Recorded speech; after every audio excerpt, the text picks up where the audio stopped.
Right, very Barnsley.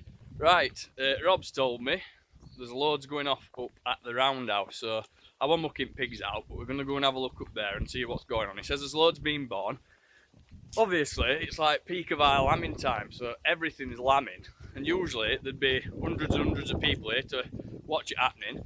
But that's not happening at the minute, there's just us. But like I said before, the hard work doesn't stop because it's still exactly the same. We've still got 400 sheep that are due to lamb, we've still got to lamb them, and we've still got to look after them the same as we always would. So let's go up there and let's see what's happening this morning.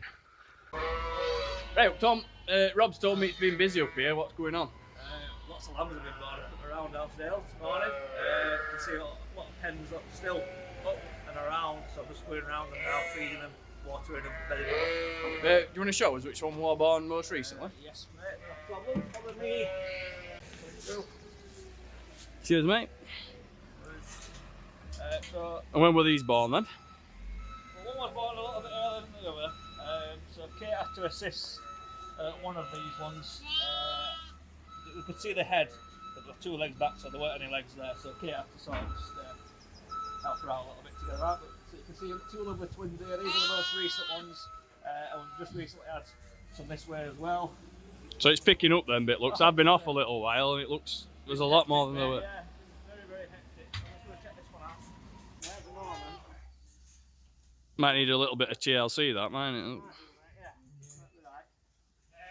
So you sometimes get them like this and they just don't start off as well as they should. So, you know, in 10-15 minutes you'd want to see them starting to get up and really start to have a go at the teats, because they need to get in there and get the early milk, get the colostrum, and that one just ain't quite. This might be a job for Holly.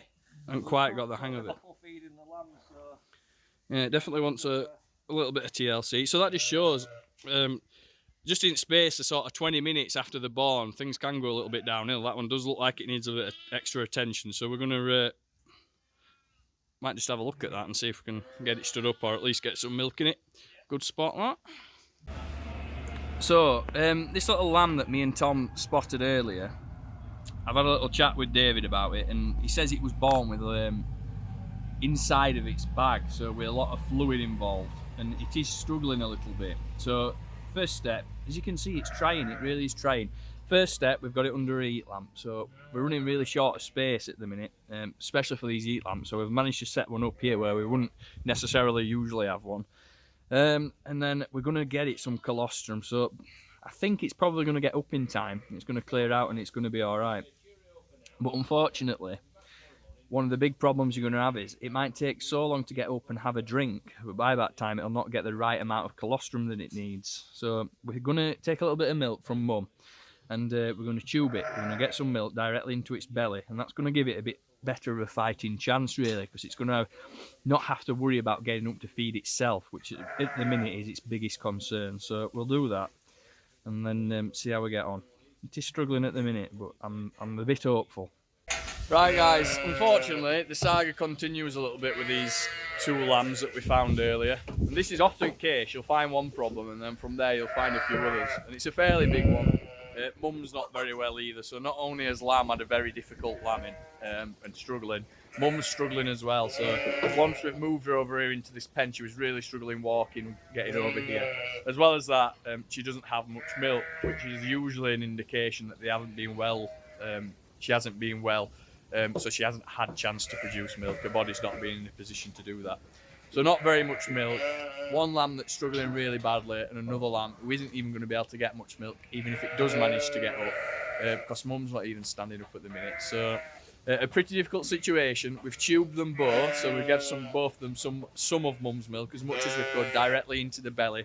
So they have managed to get some of that all-important colostrum. But it's one of those things that happens, and we're going to do his absolute best to for these two lambs and for Mum. It might be a case that the two lambs end up having to be bottle fed in the long term. That's a fairly big possibility at this stage, because Mum's going to need a chance to recover, and she might not be able to do that with the two lambs drinking from her. So like I said, one of those situations, and this is one of the things that happens when we're lambing. You'll find one problem and then all of a sudden it all unravels and leads to a lot more, and you start to understand the situation a bit better. we're going to do his best for him, his absolute best. So we're going to keep a really good eye on him, get him fed up, and we'll come back and see how they're doing another day. So hopefully, fingers crossed, everything will go well. Right then, guys, see you in a bit. Thank you. Bye.